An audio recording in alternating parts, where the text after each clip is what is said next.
All right, fam, I've got Tim back with us again today. It's Technicals with Tim. Normally we do it on Tuesday, but we're doing it today. Tim, I gave a commentary on the markets today, the overall S&P 500, and I've been unfolding this idea. I talked about it last week when we were together, and it's basically the idea that even though we have not broken out of the structure that I've shown everybody for the S&P 500, that we've already lost the more bullish part of it. The markets are having slowing momentum. We're seeing bearish divergence on the RSI and the S&P 500, and I'm pre-warning people that we are moving out of the markup phase and into the distribution phase. Now, a lot of retail traders are struggling. I'm getting comments, Tim, in my, about Josh. They don't know if distribution means things are going up in price or whether it means things are going down in price. It's almost like in their minds, not all of them, but some people are thinking we're either going up or down. And, that is typically the case. Price is either going up or down, but the way in which it goes up or down is been the topic of this show over the last 2 weeks, because we got out of the strong bullish pattern and I came up and I said, it's over. Now, Friday going into close, the market had a really big green day, which I had predicted in the It's Over video, telling everybody that we had come down a typical 2%. And so let me explain that to you, Tim. The S&P 500 on average moves around, has a volatility percentage move of around 1% every day. Doesn't always hit 1%, but it's essentially within or 1%. Now, a outlying move or some form of a stronger day is not normally more than 2%, about 2 to 2.5%.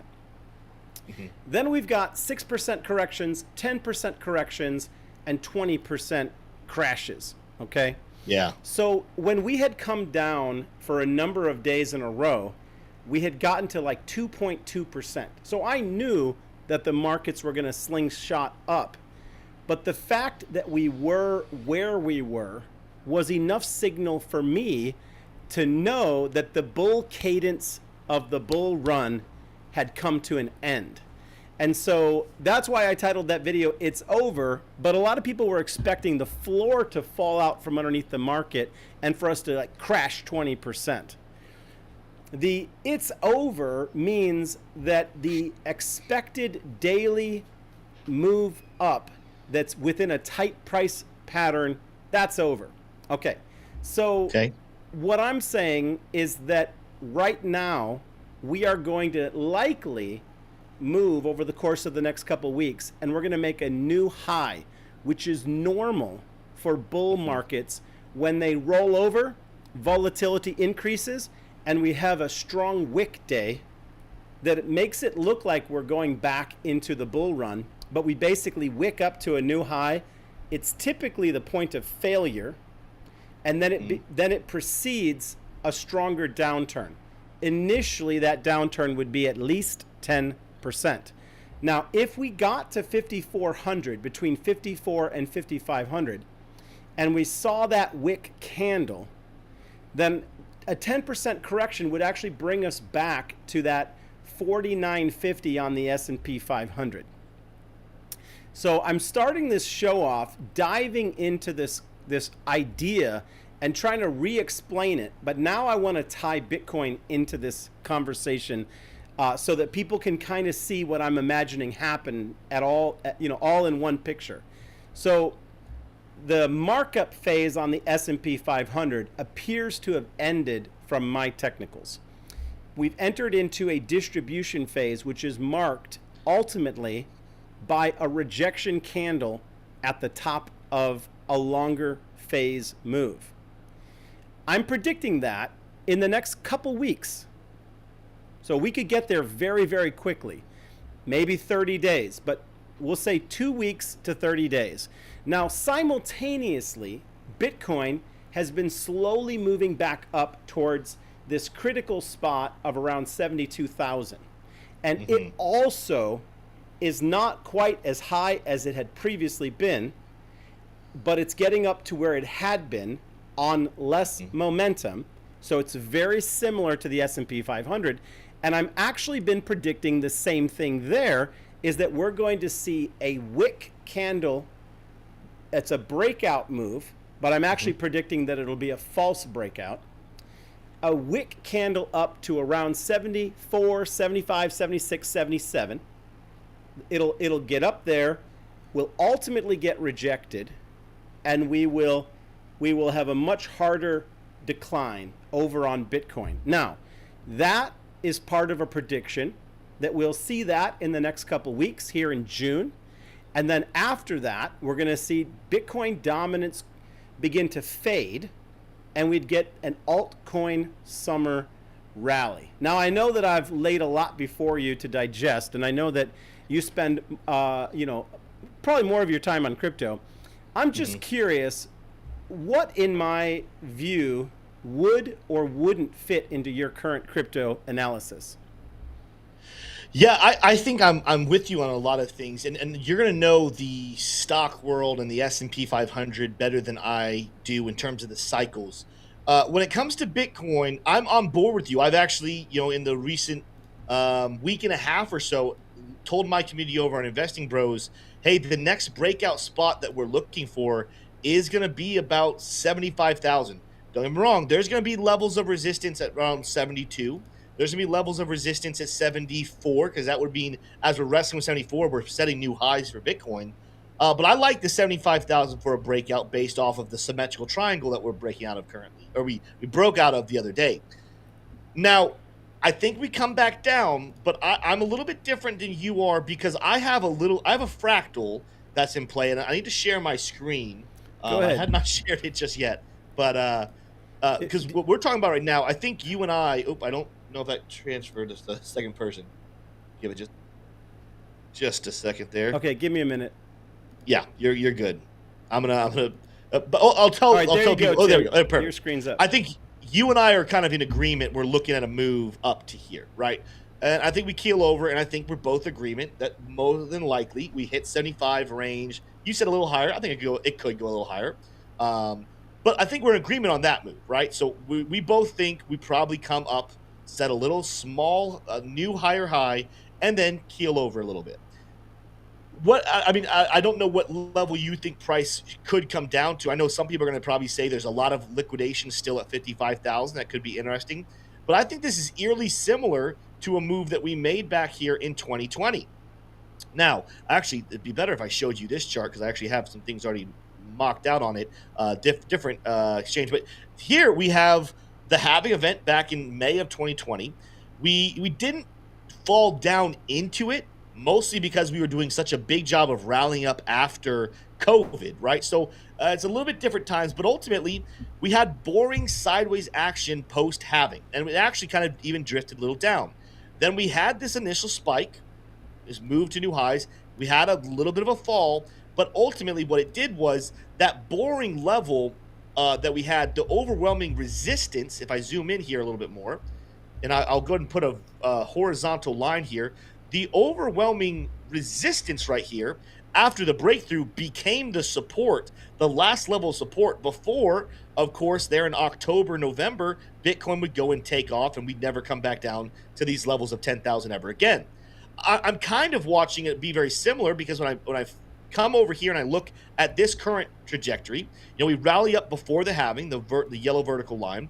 We kind of top out most of our, for the most part, this resistance is sitting in the zone of 71, 72,000. I have the box there, but I'll go ahead and put another yellow line there just to kind of have that visual. I think we traded sideways into it. We traded down and kind of sideways now for, over a month now past halving.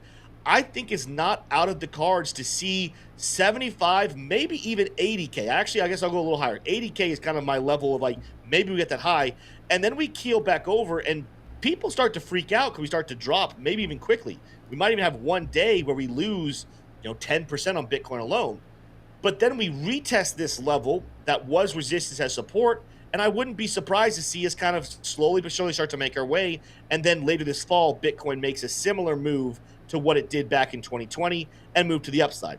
Now, again, this is mostly the main reason for this analysis is there are fundamental news reasons to be bullish, but it's also based off of we've seen this a couple of months post-halving before turn into very explosive price action for Bitcoin. This is a halving event in 2016. This one was bullish the whole way, but you can see kind of sideways action, and then boom, we take off. Same thing back here in 2012.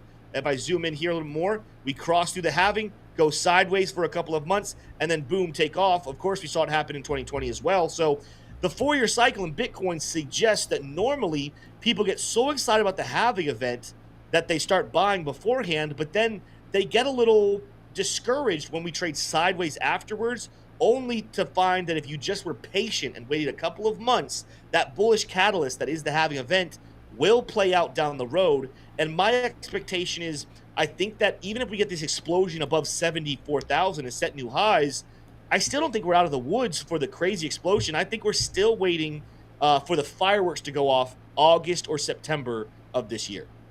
So let's comment, Tim, on the timeline, because I think that when we're talking about markets, stocks or crypto, a lot of people are trying to figure out what's going to happen when.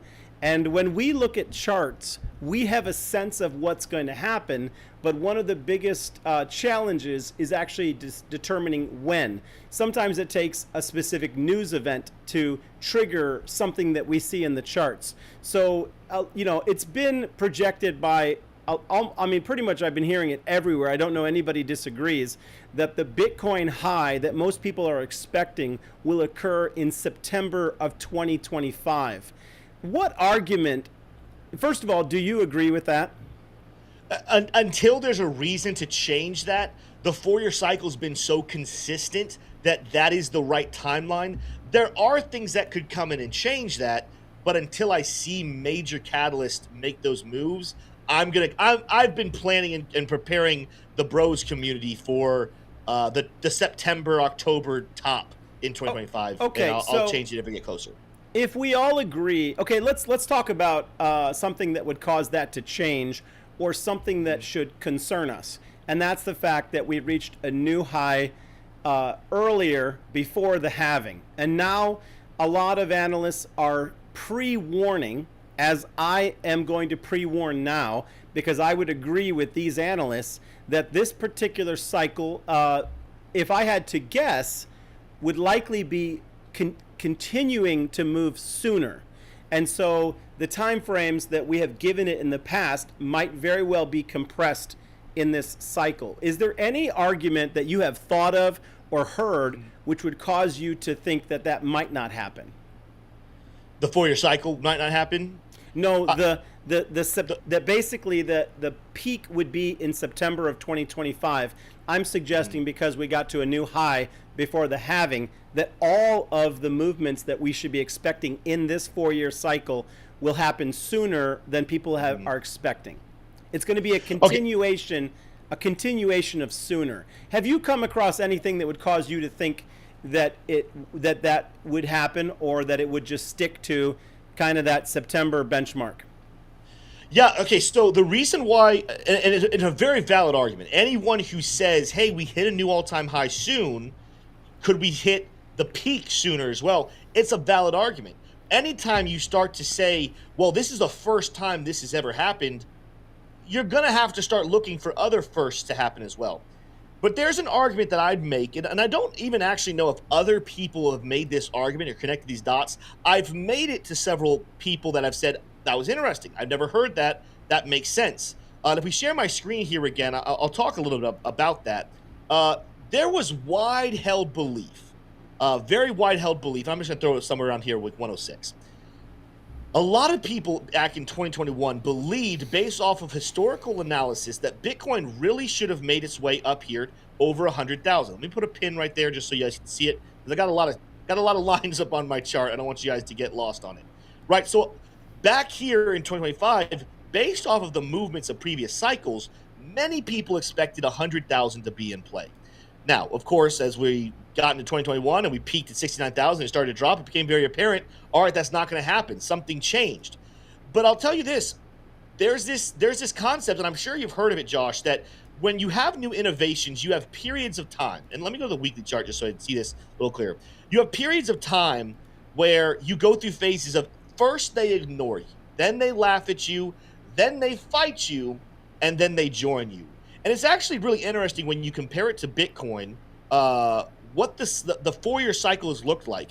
Effectively, not many people knew between 2009 and 2013. Not really many people knew what Bitcoin was. It really wasn't that big of a deal. I mean, the high at that point was $33, which is crazy. I would love to buy $33 Bitcoin. But nobody knew what it was. They ignored it.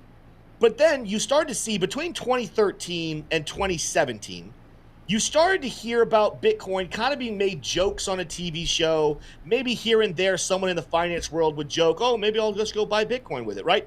They were laughing at us. It was that computer nerd coin that maybe your nephew turned $100 into $1,000. Good for him, but that's all it was going to be.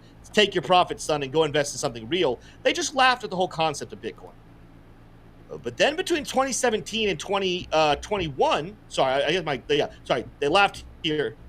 Between 2017 and 2021, they started to fight it.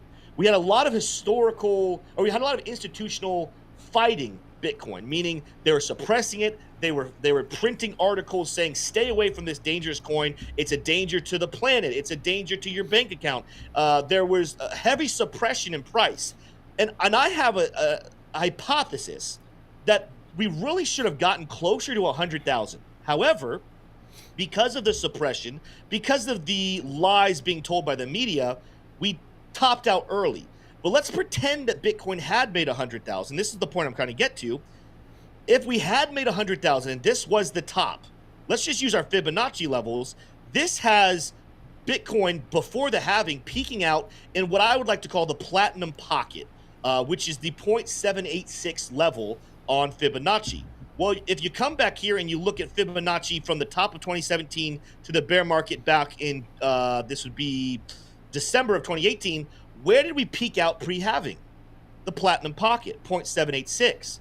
So while this is a little bit of a stretch, I think that there was heavy suppression of the bull market last cycle, but this 4-year cycle, like I said, they ignored us, then they laughed at us, and then they fought us, but now they're joining us. The institutions are pouring into Bitcoin, they're pouring into ETFs. We just yesterday had the second highest inflows into Bitcoin ETFs since it started. I think this is one where, yes, technically we set a new high before the halving, but this whole rally has been actually more backed by institutions rather than suppressed. So I believe that cycle can continue as if we're right on schedule based off of where we've been. Okay, well, that's a more bearish, or that's a more bullish idea. Let me take, and my entire view on Bitcoin can be broken down to a single line in the sand. And the community here knows that I give trend lines that are well studied and well thought out. And I call them the line in the sand. And at the end of the day, we look at the candles monthly, weekly, and daily. If we press through my trend line and we open a candle above and we close a candle above, then it's off to the races. Now, the question is going to be, where is that trend line? And I personally have drawn it at 80K. 80K and below is an area that has been working as resistance really this bull run and the previous bull run, because we actually got up to this general area and closed some candles, wicked higher, but really lost momentum. Now we're back to this general area. And I want to take you guys into my Bitcoin chart. Let me pull that up. Screens and Josh, let's see here. Now this is an logarithmic view of Bitcoin, and it shows each of the cycles, 2013, 2017, 2021, and 2024. And we actually got the red line on each of these Fibonacci charts represents the previous high and the price coming back to it before the big run of 2013. So we get to 2017 and we have the previous high of 2013, and on the red line is when we get back to it and then we go higher. And in 2021 we have the all-time high of 2017, and the red line represents when we got back to it and went higher. Well, if we go in carefully on this chart, Tim, we see that we got to the blue Fibonacci, got rejected, consolidated below, got to the yellow Fibonacci line that I've drawn back in 2013. We got the same thing in 2017, but this has been one of the arguments that is going to get reconciled this Bitcoin cycle, is that Bitcoin is actually maturing and it's essentially leveling off. And we see that in the 2021 cycle, it got to the blue level of the fib, it got rejected, came back and hit the blue level of the fib and got rejected. And so it didn't go characteristically with the same level of momentum that it had in the past. And I've made it like a little cheat sheet on here that 2013 had a 60,000% move up before it was all said and done. 2017 had a 12,000% move up before it was all said and done. And 2021 had a 2,000% move up before it was all said and done. If you ignore these four charts, Tim, and you just look at these percentages, it's quite obvious that Bitcoin is dramatically losing momentum. Yes. And now we've gotten to 2024. Now the white dotted lines that run through the middle of these Fibonacci's each represents the halving event and how things behaved after the halving event. Well, everybody knows the story. Bitcoin takes off like a rocket ship typically after the halving event. When you zoom in on the chart, it sometimes shows a 30 to 60 day window of moving sideways. But pretty much every time you get past the halving event, within 3 months, you're moving higher. Okay, well, we had our halving event in April. We're now in the month of June. We are up against the red line. And so there's a good argument that this is when we should take off like a rocket ship. Now, here's the most exciting thing for the bull story. The bull story is that if we actually open and close a candle above the red line, the next level move for Bitcoin would be 174,000. We're basically going to take the $70,000 price that we currently have, and we're going to add 100,000 to it. Now, this is what is absolutely going to happen if we ever open and close a candle above that red line. Now, the bear argument is that Bitcoin is slowing down. 60K% pop, 12K% pop, 2K% pop. And there is the belief that this could be only a 350% pop, which is what we've actually realized from the low of the winter to where we're currently at. Now, let me just pop us back on so we could talk together. What I want to be very clear is this. There's two things I want to do. I want to look at Bitcoin, where it's at, and also compare that to the S&P 500 and where it's at, because both have been on a run in 2024 and most of 2023. We do know that the NASDAQ and Bitcoin have been working together really since 2021. Back in 2020 and before, they weren't really aligned very consistently. It was only in 2021 that they seemed to come into alignment, and that maybe reflects the fact that institutional money was getting on board even then. But if we do get a 10% correction in the summer months on the S&P 500, which is something that to me the markets are pointing to, I've given the line in the sand, which would cause me to change my opinion on that. But to be honest, there's not enough momentum right now that I see in the markets to take us there. And because I'm looking at the charts, Tim, and I see bearish divergence in momentum, which means a higher price and lower momentum, for me, that's not even on the table. The market, the S&P is losing momentum right now. And the same bearish divergence exists within the Bitcoin chart. So we know that Bitcoin is losing some momentum right now. Now, the way that it all changes is the whole narrative of that idea is lost, I think, in two ways. Two things to watch in the chart. And I'd be shocked if it wasn't fully played out in the month of June. And that is to get above that red fib line, open and close a candle, right?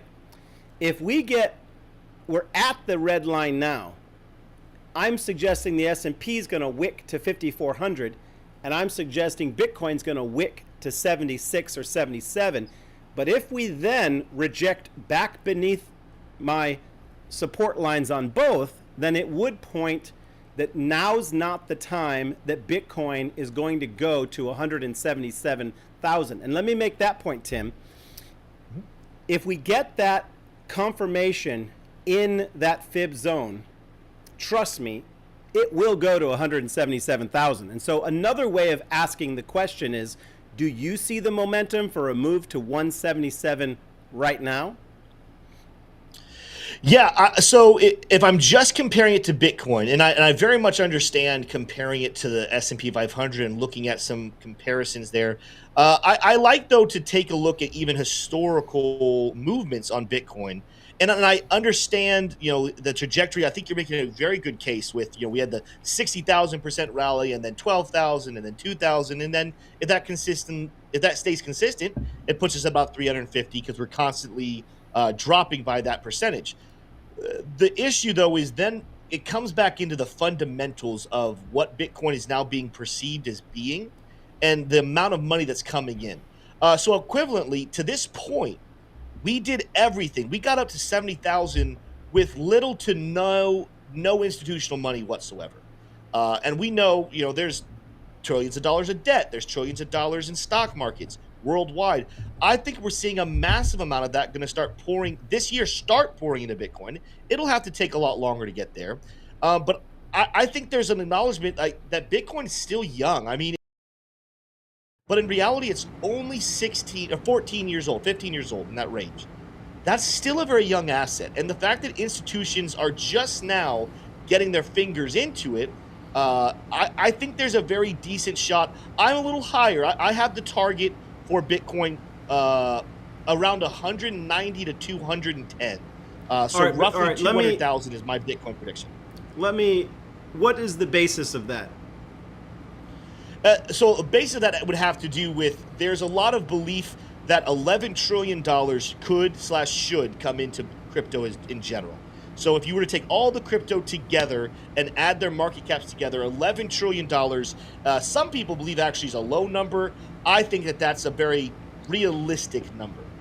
And then you go back to, okay, if we take the historical dominance of Bitcoin and other cryptocurrencies, and we apply them to 11 trillion. For example, the peak of 2021, the total crypto market cap was $3 trillion, give or take. I think it was a little higher, but just over 3 trillion.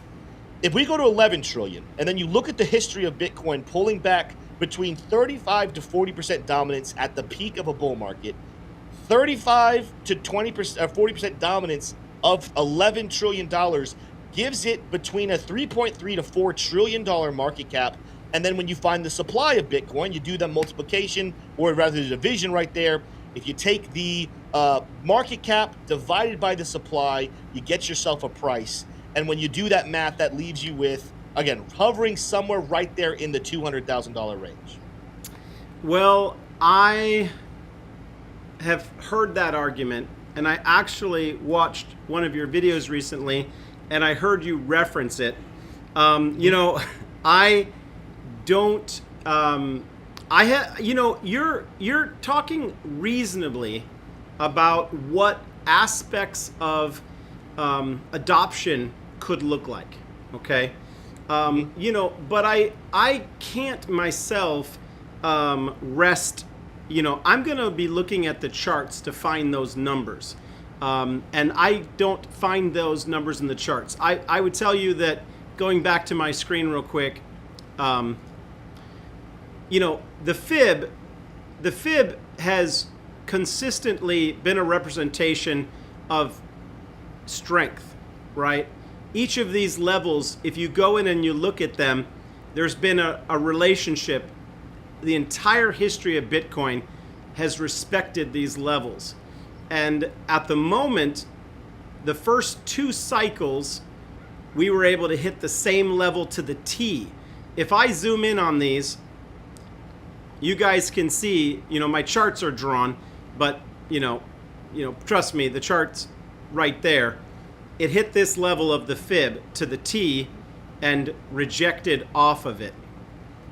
We come back here, we zoom in, same thing with 2017. This is hit to the T. And if you guys understand the Fibonacci, this price point is established here, okay? So the fact that here to here, we've hit on the fib twice, and then we failed at the blue level, hit on it twice.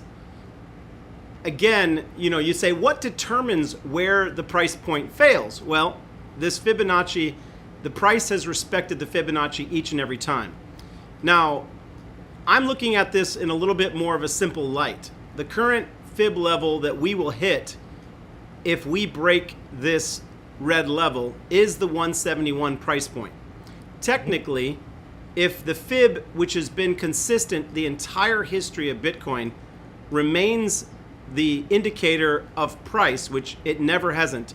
Same thing here, rejection, rejection, winter, right?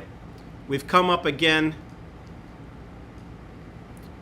We tried to press through, couldn't close a candle. We're currently pressing through, right? We need to close a candle above. What I'm suggesting is if we do open and close a candle in this area, the fib tells me that we're on to 171 very quickly. That's another thing I want to point out to you. Anytime we've opened and closed a candle above the red line, it's been literally 4 straight months to the top. So if we opened a candle above this red line and closed it, we would be at 171 4 months from now. That's been the consistent pattern. 1, 2, 3, 4, right there in 2017. 1, 2, 3, 4, right there in 2021. This was actually the fastest month. It got there in 2 months. And then we had a much bigger wick and a much bigger failure. We consolidated and got there in 2 months. Let me ask you this, Tim. Before we dive in deeper to the idea of overall market cap and adoption, what would be, what you might be referring to is what people refer to as a super cycle. Would you acknowledge that there is between the 60, 12, and 2 and the 350, would you acknowledge there is a very clear loss of momentum in Bitcoin right now? Yes, I mean, absolutely. There's definitely a big loss of momentum, and that's why, like, when you look at that level up there, and you can go back to your chart because I'm actually looking at it as I'm making this point. I think that I addressed a $500,000 Bitcoin prediction on Bitcoin the other day. Is there a level that it could happen? It could, but I don't think it's going to happen. Why? Because we're going to be talking about a $6.5 to $7 trillion market cap. Bitcoin will get there. I think it'll get there before 2030. But it's going to take some time before it gets there. And I, by the way, 170, I think, is a very realistic level as well. But what I will say, even looking at your chart, and it kind of goes hand in hand with my theory, is I love what you're even showing here with the Fibonacci levels. And the point that you're making of once we cross that red line, after 4 months, we're getting to the blue level, right? And we did it in 2020, in 2013, 2017, and in 2021. But notice that in 2021, there's a red candle that comes down, and then the next level pretty much double tops. It slightly got higher, went to 69 rather than just 65, but it double tops. I don't know if I'm saying that 2021 would have gotten to 227,000. That's a pretty good market cap for Bitcoin. But the point is that is further explanation of the suppression there. I think that we will see higher than just the blue level. In my personal opinion, I think we will see closer to the $4 trillion market cap for Bitcoin. I think that the 1.7 is going to be somewhere just south of 3. It's going to be like 3.1 trillion. Realistic. It's very explainable. I'm just a little bit more bullish than that. And I'm a chart guy. You know me, I'm a chart guy. I love the charts.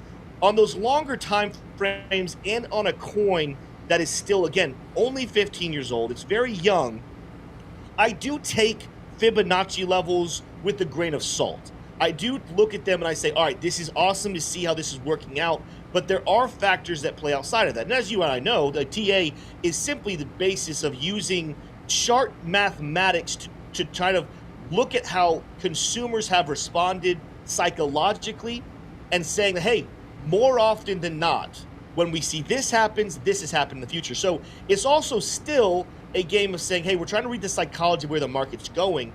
And one of the reasons why I'm differing a little bit on it and going a little bit higher with my prediction has a lot more to do with Bitcoin is in a cycle of, like, I think it's still in a level of people are trying to figure it out. And especially with new money coming in. If we'd had institutional money for all of this time, I think looking at those trajectories is of something to be very consistent with. Why? Because A, it's institutional money that's been around for a very long time. They're very cautious with their money. They look at these specific things with their money, and they look at how things have responded in the past. But up to this point, it has been nothing but retail money. We're adding the institutional money into it now, and I think the rules change a little bit. So I want to kind of press this argument or logic that you gave for 2021. You suggesting that there could have been manipulation that suppressed the price. Mm-hmm. Now, there absolutely can be manipulation right now. If I were BlackRock, I would suppress the price of Bitcoin, and I would fill my coffers and own every last Bitcoin that I could own. I'd own every miner. I'd bankrupt the small miners. I would manipulate local cities to raise electricity on the small miners, and I'd swoop in and buy them. I would JP Morgan, Carnegie this thing until I had complete control. So I believe that we, at bare minimum, everybody listening should really regard, I'm just going to leave them with this, that 80K level, okay? This is a threshold that Bitcoin has struggled with and has yet to prove that it can go over. If Bitcoin runs with the S&P and the NASDAQ and we go into a correction summer leading us into a rally fall towards the election, Bitcoin might, we're currently trying to press into that zone again. It either has to give us the full bag in 4 months, or it has to cool off again for the next 3 months. And so I would just tell everybody that Bitcoin is going right now 50 miles an hour, not 80 or 100, because momentum is slower. When we were going to the halving, we were at 100 miles an hour. We're going 50 miles an hour towards the 80K brick wall. And I'm just going to underline it. I'm not saying that we won't break through it. I'm not saying that we won't get to 177K. I'm just saying that I want everybody to have it very clear that follows this page. I'm making clear predictions. I'm showing you the charts. I'm showing you the reasons. And I don't want to be so far outside the box where something can happen, but I'm trying to look at what is more likely happening based on what I'm seeing in the charts. But I think this is a great conversation. I'm going to invite everybody that's listening to let me know which cryptos you'd like Tim and I to chart and talk about next. I, in particular, talked today about Ondo, Tim, and I listened to your video where I heard you say that we would get to a 10K market cap on Bitcoin or all of the altcoins, right? So 11 trillion, all of crypto. So that includes Bitcoin, it includes altcoins. Again, and some people think that that's low. Some people think it might only go to like 8 or 9. It's all over the place. To make my predictions, the videos I do, I just have to choose a number and say, hey, let's just assume this is the number it hits. It's the one that I've seen the most people throw out, so that's why I kind of go with it. Yeah. So if let's take a look at what some people are loving Brett, they're loving Jasmine, they're loving Ada, they're loving Bonk. Let's start with Bonk, Tim. Let's give a weekly prediction for Bonk right now, and then we'll trail back to a daily. I'm gonna let you start off with your Lux view. Yeah, so I had a, I had this. I must have done TA on this a little bit ago. I don't do a lot of bonk TA, but I think I set a trade up here earlier, somewhere in this zone, because this was already up. We didn't quite get to my take profit, but it was close. I'm interested to see. It's been a minute since I did the TA on it. There we go. Take profit coming in up here. All right, so here we go. I got a lot going on. Let's get rid of this trade setup just so I can see this more clearly. There's only so much information you can see on this weekly chart because of how young bonk is. But what I do think I had in play is the daily chart. Let me turn this off for a second. I think I also had an inverse head. As we go, this is also part of it. Not only did Lux Algo say on the weekly chart it should go that high, inverse head and shoulders pattern that had a prediction up here and at 406. I might have even done that on the show with you guys. Yeah, I think we did. Weekly chart, as far as, again, what I'm looking at here. Well, let's do this. Since bonk is relatively new, give us like a 3-day chart. Yeah, vacillate between there we go. 2 and 3. Okay, go ahead. So yeah, 3-day right now, there's a smart trail. This is a level, when it's red, it's a level of resistance, a moving level of resistance based off of moving averages. When it's blue, it's a level of support. You can see here, with the exception of the wick right here around May 27th, that level of resistance has held up pretty strong. What the bulls need to do is get above that, it's 4 zeros and then 365. If we can break above and close a 3-daily candle above there, watch for those candles to then break out to some of the predictions we're making, back up here towards, 4 zeros and a 6. But right now, you can see a very strong bounce off of an order block, followed by a strong resistance off of a smart trail. These are holding up very well on the 3-daily chart right now. If I were to look at our oscillators, let's just focus on the Lux Algo. Can I have you pause for 1 minute? And I do want you to go to that. I'm going to come back to it. I'm not going to take people into my bonk chart today, but I'm going to tell you that my prediction months and months ago was that we would get to 4 zeros and a 6, between that and 4 zeros and an 8 as an absolute max move for bonk in this cycle, or at least we'll say in 2024. If Bitcoin hits that 177, then all bets are off and we've got to reanalyze the potential high for bonk. But I had made, I don't know if it was 6 months ago, a bonk prediction that we would get to 406 to 408. And even based on Tim's, it appears that we are, that is very likely. Wouldn't you agree, Tim? Yeah, that's what it's looking like. All right, let me go back to what you were saying then. Yeah, and I'm looking at more here. Again, because the coin is not that old, there's only so much mathematical equations that can come in to help us here. I was looking over here. Let's see, I want to go back to the chart I was just on.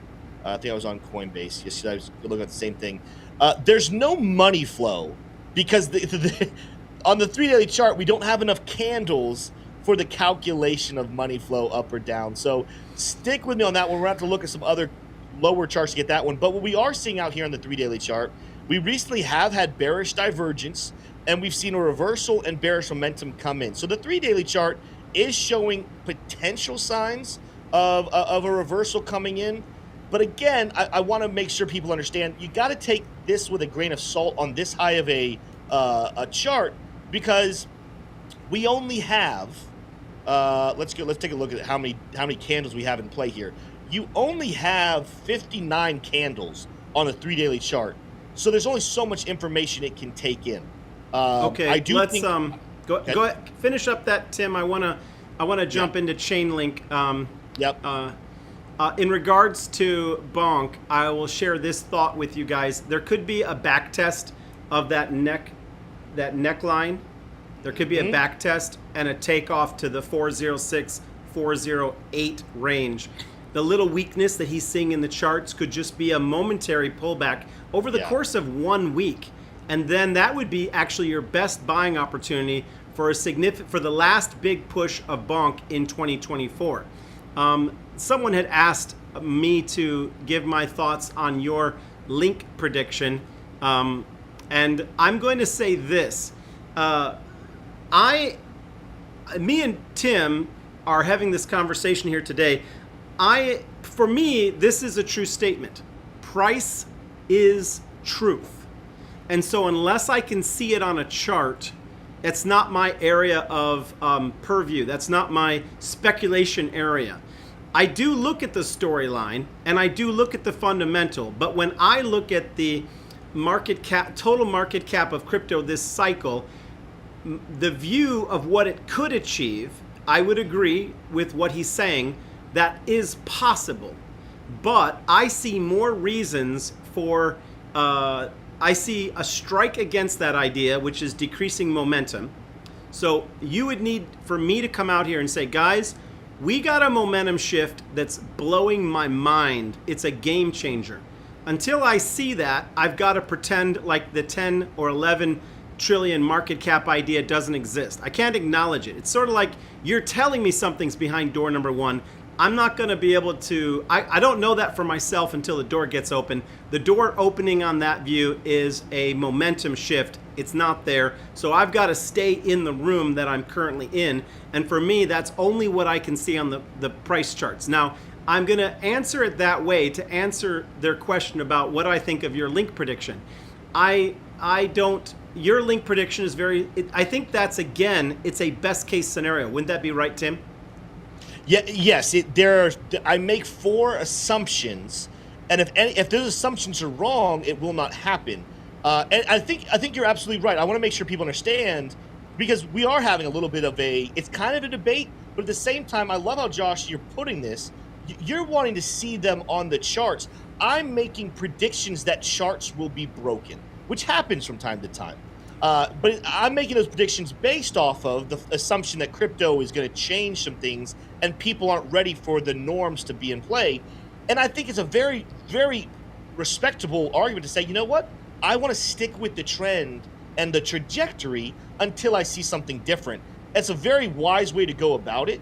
Ultimately, a lot of my predictions aren't dealing with the charts on this, even though I'm a chartist. I'm dealing with fundamentals, and I'm taking into account fundamental things. I want to argue with you there more. You're dealing with, but I'm going to stop because you're dealing with fundamental speculation, not fundamental reality. But I like it, and it's a good point for us to debate. Kathy Harrison says, "Okay, move on." So let me cover. I'm going to give some unusual love to XRP now. When I mean that I'm going to give unusual love, it means I'm even going to talk about it. But if that chart looks like crap, I'm going to clown on it. So be careful what you ask for. Tim, throw up your XRP chart, and then we'll give some commentary. Maybe it looks great. I haven't looked at it in a while. Yeah, it's coming to the end of a decision point where it needs to make a decision. And I do think it will move to the upside based off of everything else. But very long-term symmetrical triangle pattern dating back to March of 2020. You can see, with the exception of a couple wicks above and below, for the most part here on the weekly chart, we've respected these trend lines. So let's turn on. Let's see what Lux is kind of saying here. The most recent flash has been a bearish one. I don't think we break down to 25 cents, though. I think that ultimately we already wicked down, hit a nice strong order block around 43 cents. Now we're just kind of in decision mode on the weekly chart on when we get a breakout, when we get a buy signal come in, what's the expectation to the upside there. The simplistic version of this, if I were to just use formations to predict a breakout, which again, I always take with a grain of salt, but let's just look at the charts here. This is the opening of it. You move it over here.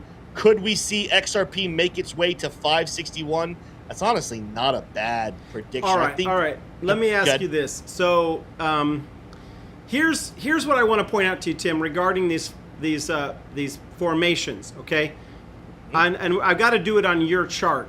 The fact that the first touch of the formation is on the bottom trend line often means, I don't know what the exact percentage of it is, but it often means that it'll eventually break to the downside. This is a continuation pattern to the downside. Now look back here. So do you see this? Do you see your the other pennant in the past? Right here. Yes. Now this one is a continuation to the upside because the first touch is on the top line. And that typically breaks upwards. But in the current pennant that we're in, and I'm not saying that we won't, I'm not predicting which direction it'll break. I'm just telling you that when it touches on the bottom line, that usually is a continuation to the downside. That's interesting. I'll be honest. I've actually never heard that argument or that reason before, but that's very possible. That's true. I think, though, I would come over and I would say, logically, I don't think XRP is coming back down to 6 cents for the breakout on this one. I've also seen here more recently kind of covering, again, it's weird because I've never heard that argument, so I want to actually test it with Go ahead. Because there was a okay, here's one, for example, Chainlink, and this is one I prepared my community for. This is on the 4-hour chart, so a much more smaller timeline. But Chainlink back here on April 12th fell down, hit our support level. Again, this is our rising support level right here. So this is an area where it touched the bottom first. It even was an area where price action was moving negatively, or it was moving in a bearish formation into this symmetrical triangle. And more often than not, what I've taught people is, and this is not always, it's more often than not, when you have a symmetrical triangle pattern, whichever direction the price moved in, more often than not, they're continuations, but they can be reversals. And I did predict back here this would be a reversal, but in this case, we had the first touch on the bottom. We have the price moving bearishly, and we broke to the upside here on Chainlink. And I think we hit this perfectly, or were we close? Can I comment on that real quick? Because this is a show, and I think people want us to disagree. I don't think they want us. Great TV, yeah. yeah. They don't want us to come on here and be like, dude, you're so smart. No, you're so smart. So the pattern that you just showed that I saw was a checkmate pattern, and that's now it's slightly different. It's when you have a very strong decline, and then a period of accumulation, and then a very strong recovery. Now, you can draw a pennant in there, and I would agree that there was some pretty strong swings, but that could also be viewed as a checkmate pattern from basically down structure, across, up structure, cancellation of the breakdown. So that's the way I view it. I think, but I would agree that that it's not always means that it's going to break that way. But I would say that you keep an eye out for it on a chart. Next time we get together, we'll chat about it. Yeah. Okay. Perfect. Let's show. So Tim, the biggest problem that I have with XRP is not that I don't think it'll break to the upside. I think we're going to get above that channel. The question is how high, with how much momentum, and am I going to get a bag? I need my bag. I don't even need the bag. I just want the bag. It's a personal challenge to get the bag. I need to get 100% on my money. And the question is, if I drop a bag at 50 cents, am I going to walk away with a $1 XRP in the next 2 weeks? Now I'm going to constrain you. Yes or no? No. No. That's an easy no for me. I love playing these games. All right, let's talk real quick. Let's see what else we want to cover for the fam. I'm seeing quite a few SHIBs. I'm seeing some Graph and some Jasmy. Book of Meme. I like Book of Meme. I like Kakinu. I like some of these, but they've not been as strong as Pepe. So let's go there real quick. Let's have a quick conversation about Pepe and SHIB. Pepe, I actually I had a thought the other day, and again, I will just keep it simple. We're going to let you do a yes or no. Does Pepe flip SHIB in this bull run? Yes or no? Oh, goodness. You like that question, don't you? Oh, that's hard. And I'm supposed to say yes or no. Okay, no, it does not. There's more to that answer, but no, I don't think it flips it. Okay, I will tell you. Now, let's go. Hey, throw up crypto bubbles, and let's just look at the year, and let's see where they stand right now on your screen. Yeah, so this is Pepe right here. And where's SHIB? And that's what I'm trying to find. Where's that little SHIB bubble? Where's that little SHIB? We'll oh, right where's that? Here. Oh, look at that little SHIB bubble. Look at that little SHIB bubble. Very small. We're going to leave that there. Real quick, Tim. First of all, this is a fun show. One of my two favorite positions that I've been adding to have been Floke and Pepe. Now, I like my favorite crypto, believe it or not, is actually Dogecoin because I love the story. for me, Dogecoin is the Bitcoin of meme coins. And so I'm always going to have a bag of Doge because of where I see it potentially going. And keep in mind, the last bull run, Dogecoin had a 20,000% move. I don't know if people know that. The chart you saw me do for Bitcoin with the fibs, I did that with Dogecoin. And the percent, now listen to this. This is something you might not have ever heard before, Tim. The percentage moves on Doge were the opposite of Bitcoin. So you remember how Bitcoin was 16, 12, and 2? It was the opposite. Doge was like 2,000%, 6,000%, and then 20,000%. Now that's a really interesting thing to consider, that Bitcoin has been losing momentum, and the number one meme coin, technically, if I look at that momentum chart and make a decision, the next move above us is greater than 20,000. If I were to purely look at the percentage move, which I'm not going to, and I don't believe we're going to have a 20,000% move. But if I were, it means that the moves for Dogecoin are actually growing, not decreasing, while the moves for Bitcoin are percentage-wise decreasing. They call me the Doge Daddy for a reason. Gotta love me some Doge. Let's take a quick look. If you don't mind, Tim, why don't you throw up real quick, I'm gonna take a station break, guys. I do not have anywhere near the likes that I would expect to have from this video. And I thought that this was a pretty good conversation here with my man, Tim. So I would love for you guys to put the like ups and show a little bit of love. At the end of this video, we're going to go over to the Stock Squad Discord, and we're going to do a quick tutorial, not super long today, concise and to the point. We're going to talk about one of the new indicators that we haven't talked about. So it's not a new indicator, but it's new to the tutorial session, and we're going to go over that. And if you want to be part of that, there's a link to the Patreon that's I'm going to post on this video. And you can join there, and you can check out that additional tutorial time with me and Tim. So looking forward to that, Tim, here in a minute. Guys, the likes jumped by 100. I'd like to actually double them. I got low likes because I didn't spend any time asking. If you're new to this and you want to get these videos, you got to hit the subscribe. But if you're part of my fam, Tim, Investment Bros, he's got a great show. And he's giving out some very good content there every day. I want you at the end of this video to go over there, hit the subscribe, so that when him and I debate crypto on this page, you kind of know both sides of the story. Which, by the way, I don't know if you caught up. So we're now. I remember when I first came on. How long ago did I first come on? We've been doing this for like maybe like 4 to 5 weeks. I think I was sitting probably somewhere. We were probably sitting on the channel 13 or 14,000 subscribers. We're now 500 away from 20K. That was a goal you and I had, that we were going to make it there. So we're 500 subscribers away from 20K. Big shout out to all of you guys here in the Stocks with Josh channel. You guys have been awesome. And again, I tell him every time I'm on here, I go on a couple other channels regularly.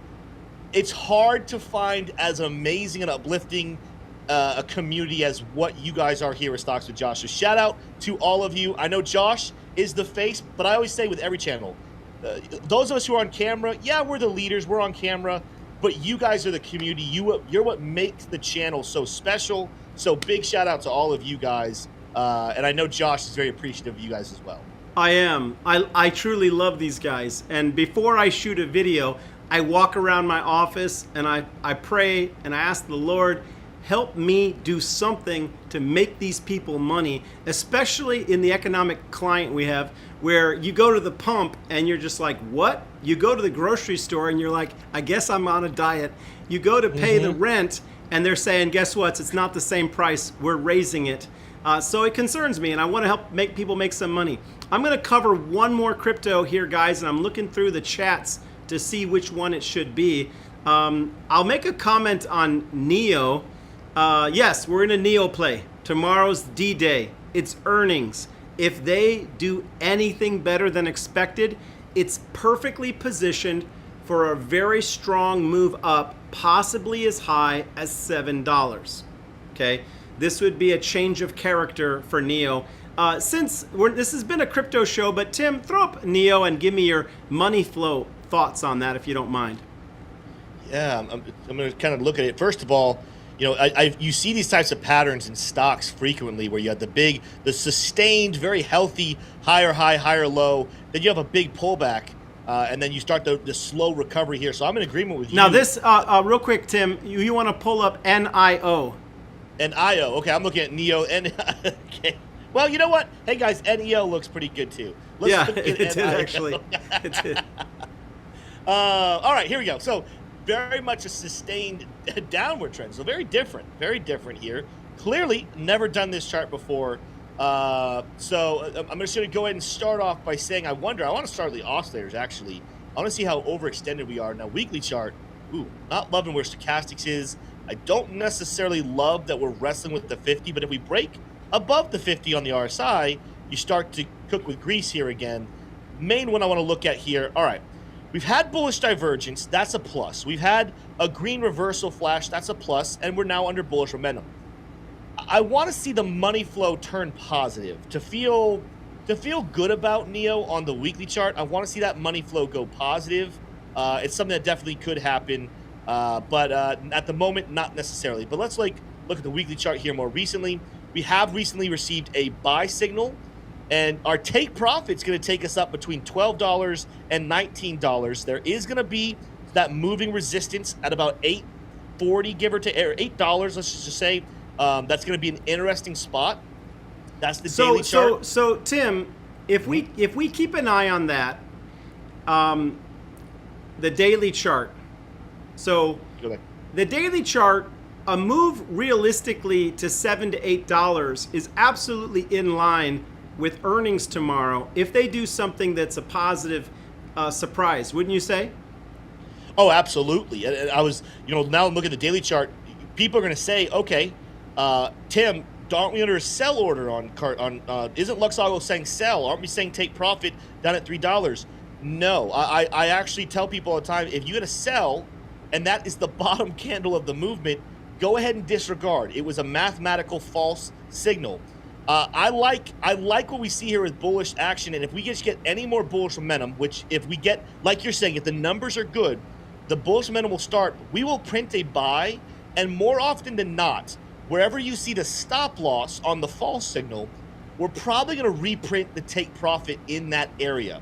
You can see also the red cloud is in that same zone, and we're looking here between $6.30 or so on the low end, $8 on the high end. That zone is what I anticipate if we get some good news in a bullish candle. Don't be surprised to see Luxago print a buy signal and give us that as a target. You know what, guys? I get these questions.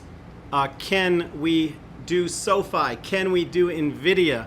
And the answer is yes. Next week on Technical Tuesdays with Tim, we will do them. And the more you guys ask me of which different crypto or stock, we'll break it down. We have actually picked some bangers on this show together. Me and Tim have done charting, and the exact move has played out in the coming days. I don't think these are, I don't think you want to miss these shows. Now, I'm going to say that I should have been asking for likes earlier, because normally I conclude a live with 1,000 likes, and there's only 452. Yet I thought this might have been one of the best shows that Tim and I have done, because we're fighting on ideas rather than just slapping each other high five. You know what? Let me do Palantir real quick, and then I'm going to wrap the show up. As long as I can get some likes above 500, I'd be happy to give that to you guys. Appreciate you guys. Liliana Sahu wants near and say we got DJT. DJT is going to remain strong as long as they're suppressing Donald Trump's voice through legal action. DJT is going to stay strong. You know, I like Stock Up with Larry Jones' psychology on DJT. Whenever he's the front runner and his numbers and polls are going well, then you're going to see DJT go down. So that's a psychology trade, and he's been right on it. I've drawn the lines in the sand for DJT. For those who follow me, go back in my Technical Tuesdays tab on my Discord, because my lines are right today, and they'll be right tomorrow, and they'll be right weeks from now. Somebody asked me to chart, I forget what it was in the Discord. I charted it, I pulled up my old chart, and I hadn't looked at it in a couple months, and all of my lines were the price actions that had been rejected or it popped off of. So guys, if my chart's old, it's still usable. Disney, I charted Disney the other day. It looked to me like there was some bearishness in the chart. I'm bullish long-term on Disney, and so just like when it was beneath $80, I considered that a perfect time to buy. I kind of feel that right now the new $80 is the $100 level.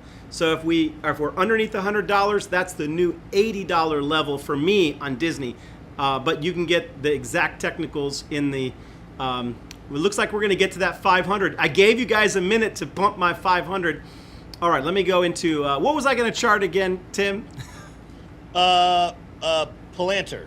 Palantir. Palantir. All right, pronunciation is good there. Yeah. Palantir. All right. Hey, you know, Tim, I brought a new guy on my show. I don't know if you happened to see it. It was it's Tribal Traders. Okay. Did you see that show? I didn't catch that episode. No, but I've heard of Tribal Traders before. Okay, he's really a great DJ. He's on all the early stuff. Okay. Let me see here. I got a shout out Shine Lacey. Thank you, Shine. Appreciate you. Yeah, you know, he came onto the show the first time, Tim, with a Christmas tree in the background. There we go. He's from Australia. I don't know. You know, he's actually a Kiwi from New Zealand, but he spent some time in Australia. And everybody said, man, I don't trust anybody with the Christmas tree in the background. But I'll tell you guys that he is on top of things, and he is doing great. Tomorrow in my show, Tim, I'm going to have him in a very small hot take on crypto in tomorrow's video. I'd love for you to check him out and check out his page. Let me know your opinion. All right. Anyways, let's talk a little bit about Palantir. Let me go to my chart on that. Okay. So you see my chart. It is a mess. And it's because I've been playing in here. I was talking to someone the other day about Palantir because I'm bullish on them. Now, let me just get rid of some of the yellow. Guys, we have a problem with Palantir, okay? The problem is this. One, you guys can ignore candles if you want. That's not the way I roll.